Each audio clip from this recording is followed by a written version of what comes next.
Hello everyone, it's your local speed demon Slayer here. So, it's been 3 whole months since my last video.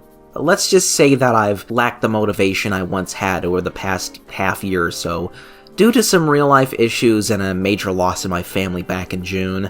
I've had multiple ideas in the back of my head, and even some that I wrote down, but I, for whatever reason, just struggled to get the motivation to work on videos, even as my art and music passion has come back in full swing. I think the state of this site in 2024, or 2025 depending on when this video comes out, is largely responsible for that. That is, until I saw a trailer for My First Gran Turismo. The title immediately had me curious. I was just waking up and didn't even know what it was until I found out that it was a free demo for both PS4 and PS5. For this review, I'll be playing it on the PS4 because I don't have a PS5 yet. I mean, I can barely afford to take a dump in this economy, let alone buy a PS5. So if you can't accept slightly worse graphics, then you can kiss my tail. But for all you sane members of society, let's all take a look at what My First Gran Turismo has to offer. My First Gran Turismo is a beginner-friendly demo, designed with the sole purpose of getting people acquainted with the realistic handling model of Gran Turismo, built off of Gran Turismo 7. Now, as for Gran Turismo 7, it is, in my opinion, but also in the opinion of a lot of other people, one of the worst and most disappointing GT games, because for all of its rich content and customization, it lacks the classic Gran Turismo career formula and progression, and many of the returning classic tracks are hampered by unnecessary changes. Just take a look at the new Grand Valley Speedway, for instance. That being said, it has gotten better with updates. Although, that doesn't mean the game is suddenly a masterpiece. It's still one of the weakest Gran Turismo games. That being said, you can have fun with it if you play it casually. My First Gran Turismo seeks to be an introduction to Gran Turismo's gameplay and handling model, and as such, much of this game consists of license tests, and fairly easy ones.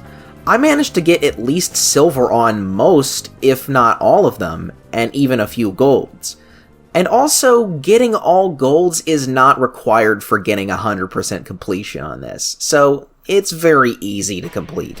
This is definitely a lot easier than the ones in Gran Turismo 3 and 4, I'll tell you that.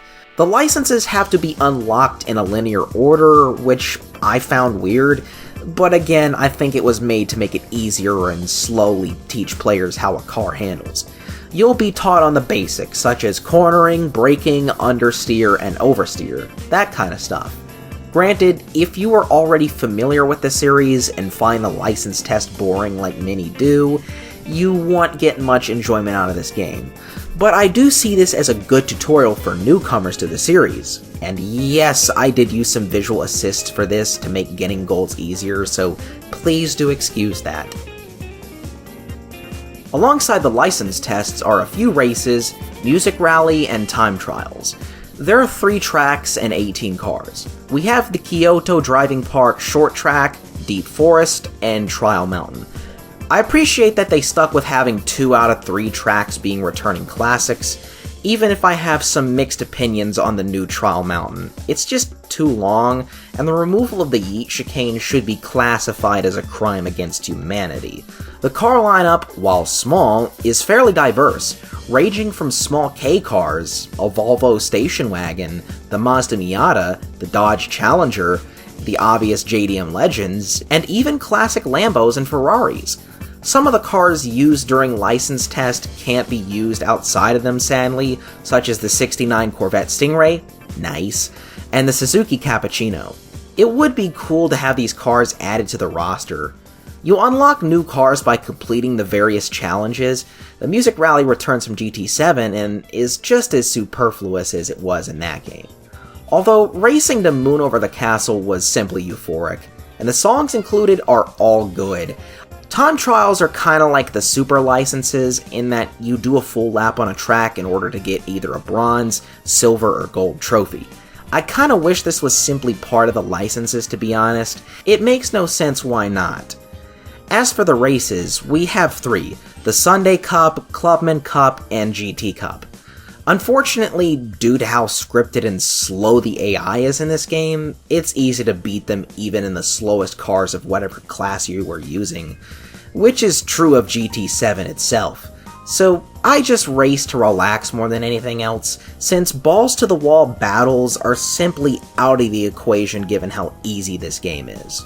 So, how's my verdict on My First Gran Turismo? Honestly, I had low expectations, given that it's a free demo, but in all fairness, this is a pretty good demo, and I'd highly recommend giving it a try to see whether or not you want to give the full GT7 a purchase.